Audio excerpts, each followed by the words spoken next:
La prochaine personne que j'ai rencontrée, c'est Naomi Endicott de chez Humble Knits. Je l'avais déjà entendue auparavant dans une entrevue ou un panel de discussion. J'avais déjà tout de suite accroché sur les valeurs qu'elle véhicule, sur son approche aussi du tricot, de l'art domestique en général, puis de la place du craft dans nos vies, du rapport que l'on entretient avec les objets qu'on tricote et tout ça. Donc, ça m'avait beaucoup parlé. J'aime bien son approche un peu plus formelle, disons, plus universitaire par rapport à l'art domestique, en fait. Donc, ça me parle beaucoup. C'est vraiment un angle intéressant, je trouve. De plus, elle teint des laines absolument magnifiques qui sont vraiment à son image, très à la fois sensible et douce, mais quand même assez profonde et évocatrice aussi. Donc ça, je trouve ça très intéressant. Voilà, donc je vous laisse avec Naomi et ses réflexions super intéressantes sur le monde du tricot et du textile.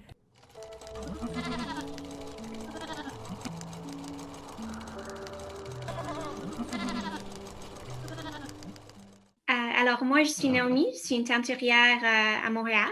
Ça fait environ 11 ans maintenant que j'habite à Montréal et ça fait environ 5-6 ans que je suis impliquée dans le monde du textile et la fibre et tricot ici.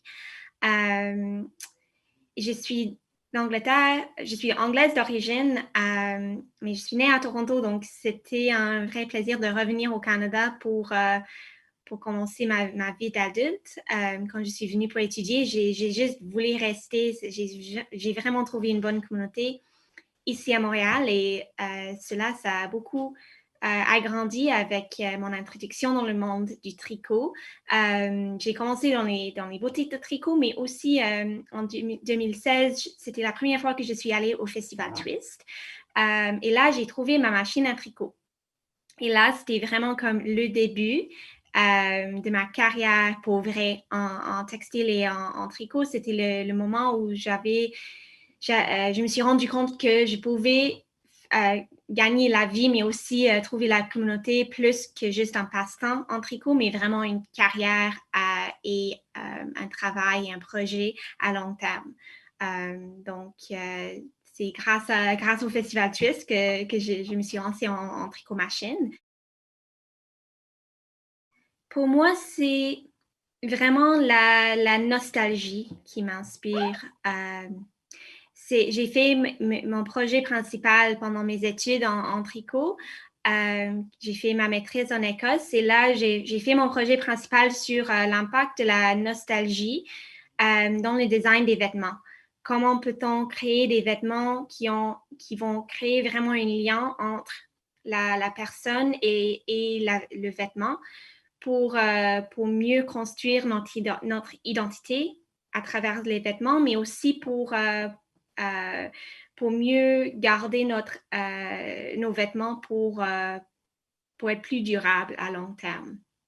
Donc, avec ça, c'était plus théorique, là. C'était dans un monde académique, la recherche et l'écriture.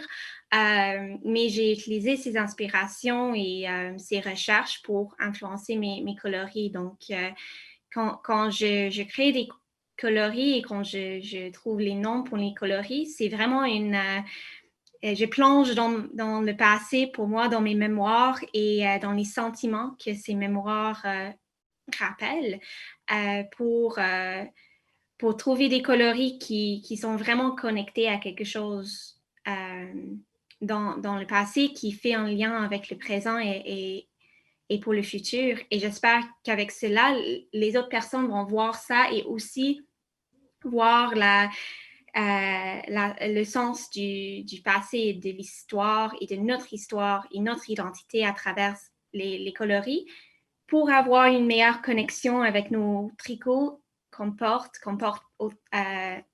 dans les générations, qu'on passe à nos petits ou à nos amis, euh, pour vraiment créer quelque chose qui dure pendant les années. Donc, j'ai un studio partagé, mais c'est assez petit, donc on s'arrange pour ne pas teindre en même temps, parce qu'il n'y a pas beaucoup de place pour ça. Donc, je travaille de façon assez solitaire quand je teins. Euh, des fois, je mets la musique, des fois, je mets quelque chose sur Netflix ou YouTube. J'aime beaucoup les livres audio. Quelque chose qui est assez comme relaxant et pas trop compliqué. J'adore les murder mysteries de style Agatha Christie ou Dorothy L. Sayers sont deux de mes auteurs préférés. Et j'aime beaucoup travailler le matin. J'arrive au studio souvent entre 8 et 9 heures du matin et je travaille jusqu'en après-midi. Quand je teins, j'aime ça faire beaucoup à la fois. Je peux travailler pendant 8-9 heures, atteindre, plutôt que juste faire quelques bancs ou 1 heure ici, 1 heure par là. Et donc, je trouve que j'ai pas vraiment une horaire fixe ou une routine établie. Des fois, je fais juste quelques heures. Des fois, je fais toute une grosse journée. Mais j'aime ça préparer avant les deadlines. J'aime ça être comme pressée pour les dates limites. Donc, je trouve que c'est vraiment pas trop réglé ici.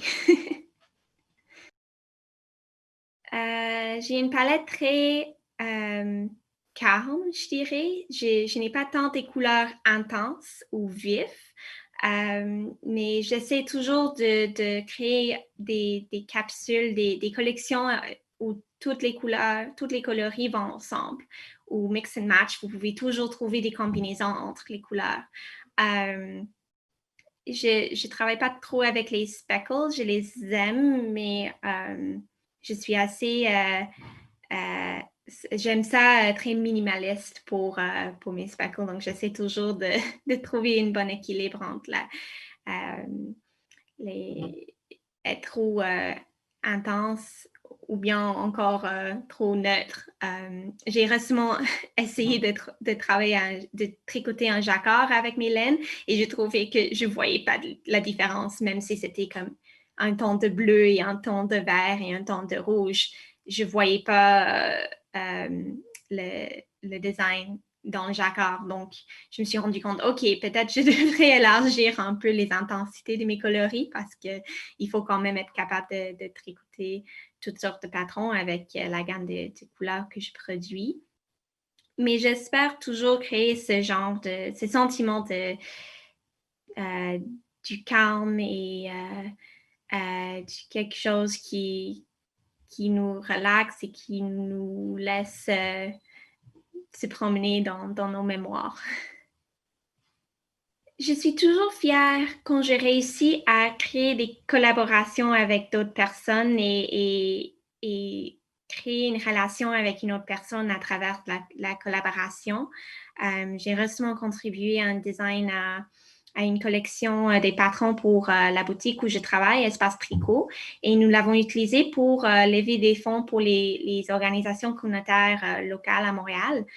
Et on a levé presque plus que 6 000 $. Et là, j'étais vraiment fière à être capable de contribuer à quelque chose qui va vraiment redonner à la communauté, ainsi que donner donner la créativité et la création aux autres, la capacité aux autres de créer quelque chose qu'ils aiment et qu'ils portent. Si jamais quelqu'un me dit que juste le processus de tricoter mes laines est relaxant et donne le repos, ça me rend fière. J'aime beaucoup le collage, découper les images et mettre des petits morceaux de n'importe où ensemble, mais ça fait un bout de temps que je n'ai pas pratiqué. Je pense que c'était mon premier essai de trouver une façon d'exprimer ma créativité à part le tricot. Je trouve que le tricot est très créatif. C'est quand même une action qui crée quelque chose. Mais quand on suit un patron et quand on suit les instructions écrites par d'autres et nous utilisons la laine recommandée ou une laine proche, je trouve que c'est pas tant la création. Là, c'est pas comme, je ne trouve pas que le tricot, c'est comment je m'exprime. Sauf que j'ai commencé à apprendre le ukulélé cet été. Et celle-là, c'est fun. Donc, c'était immédiat pour moi la choix. La plus évidente pour moi, c'était cette image d'Armand Doré le petit lapin dans les bras d'une femme, ça me donne tout de suite ce sentiment que je cherche pour l'inspiration de mes coloris cela provoque instantanément des mémoires pour moi de visiter les grandes maisons anciennes en Angleterre qui sont toutes ouvertes au public. Et c'était une activité que je faisais avec ma mère souvent, visiter ces maisons ou bien ces châteaux et voir toutes les pièces meublées en style original et voir toute cette histoire textile et des meubles et de la décoration.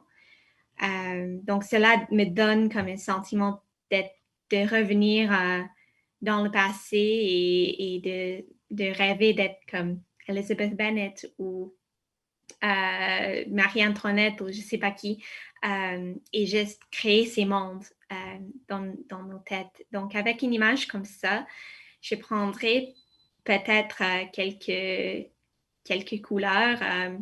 Comme souvent, j'utilise Photoshop avec les images pour choisir comme juste la couleur exacte, comme la code de la couleur, et juste jouer avec ça pour créer une palette de 5 ou 6 couleurs d'une seule image.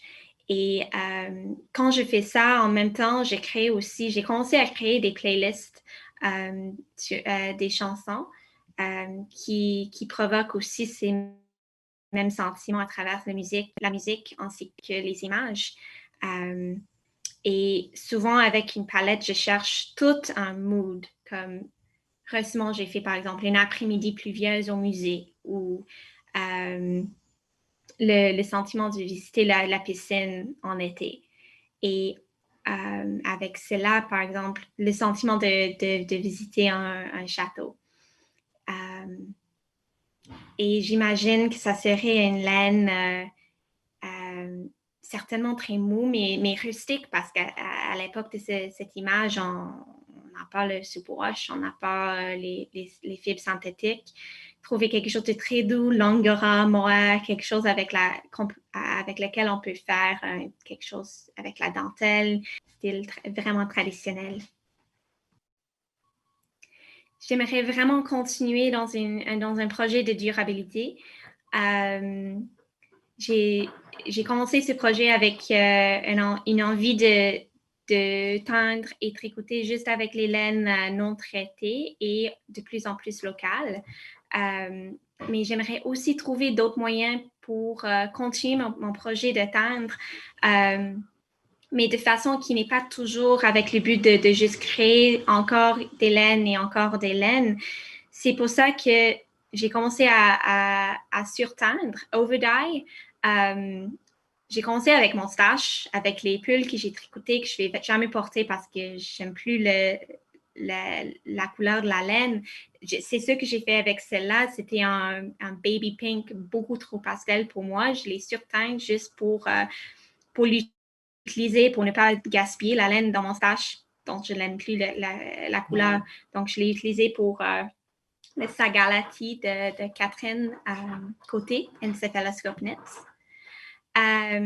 Et là, j'aimerais comme utiliser ce genre d'astuces pour mieux éduquer aux gens et pour découvrir avec les gens comment rendre le tricot plus durable pour nous-mêmes en continuant à tricoter, parce que tricoter, ça produit quelque chose. Et acheter la stache, c'est toujours un achat.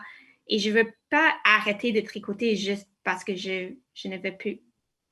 Je ne veux pas produire plus. C'est toujours une question de découvrir comment on peut continuer à créer, continuer à produire de façon durable à long terme. Donc, c'est ça, j'aimerais continuer ce projet en éducation pour moi-même ainsi qu'avec d'autres personnes pour élargir la définition de teinturière.